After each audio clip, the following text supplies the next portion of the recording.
Assalamualaikum warahmatullahi wabarakatuh. Selamat siang, perkenalkan nama saya Dwi Ninggrum, NIM 0490021119 dari program Sistem Informasi. Baik, kali ini saya akan membahas tugas 2 dari mata kuliah keamanan jaringan.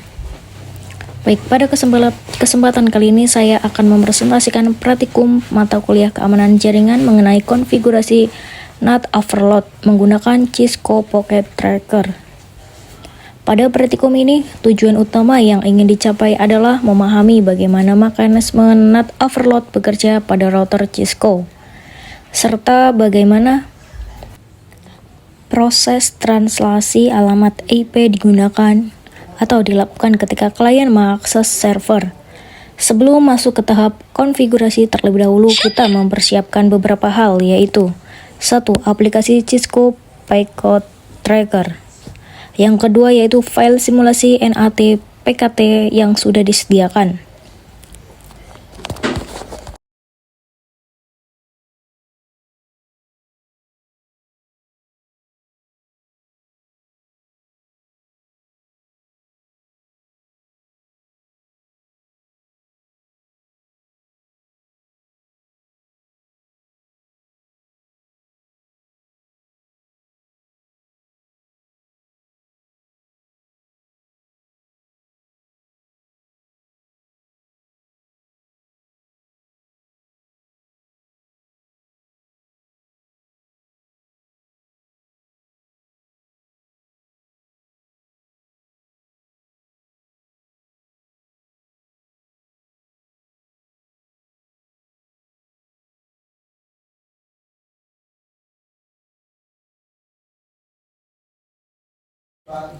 Setelah file dibuka, akan muncul topologi jaringan yang terdiri dari beberapa PC, router, web server, dan VTP server. Pada topologi ini terdapat 3 jaringan utama, yaitu jaringan 19.168.10.0. Yang kedua, jaringan 192.168.20.0. Yang ketiga, jaringan 192.168.30.0. Jaringan 192.168.20.0 digunakan sebagai jaringan server, di mana web server menggunakan IP 192.168.20.5. VTP server menggunakan IP 192.168.20.10. Pada tahap awal atau kondisi sebelum NAT diterapkan, semua PC dapat langsung mengakses web server dan VTP server menggunakan alamat IP asli masing-masing. Contohnya, ketika PCO membuka browser dan mengakses alamat http://192.168.20.5 lalu menekan tombol Go beberapa kali, maka web server dapat melihat alamat asli klien yang mengakses layanan tersebut. Hal ini dapat dibuktikan menggunakan perintah netstart pada command prompt di server.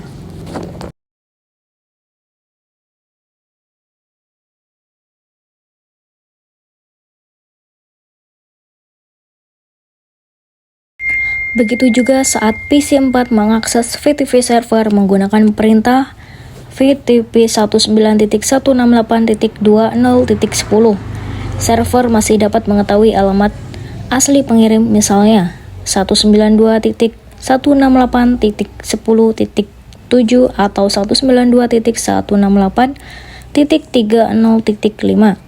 Selanjutnya, masuk ke tahap konfigurasi NAT overload pada router R1. Pertama, kita masuk ke mode konfigurasi router dengan perintah enable configure terminal. Kemudian, kita menentukan interface inside dan outside. Interface fast terminate 0 dan fast terminate 0 dijadikan sebagai NAT inside karena terhubung ke jaringan lokal. Perintahnya, interface F0 IP NAT inside, interface F0 IP NAT inside. Selanjutnya, interface serial 0 dijadikan sebagai NAT outside karena terhubung ke jaringan luar. Perintahnya, interface S0 _1 IP NAT outside. Setelah itu kita membuat access list untuk menentukan jaringan mana yang akan diterjemahkan menggunakan NAT. Pada praktikum ini hanya jaringan 192.168.10.0 yang menggunakan NAT. Perintahnya, access list 1 permit 192.168.10.0.0.255. Kemudian kita mengaktifkan NAT overload menggunakan perintah IP NAT inside source list 1 interface S0 _1 _0 overload. Perintah overload memungkinkan banyak klien menggunakan satu alamat IP public secara bersamaan. Setelah konfigurasi selesai, dilakukan tahap analisis. Pertama, PC0, PC3 dan PC4 mencoba kembali mengakses web server melalui browser.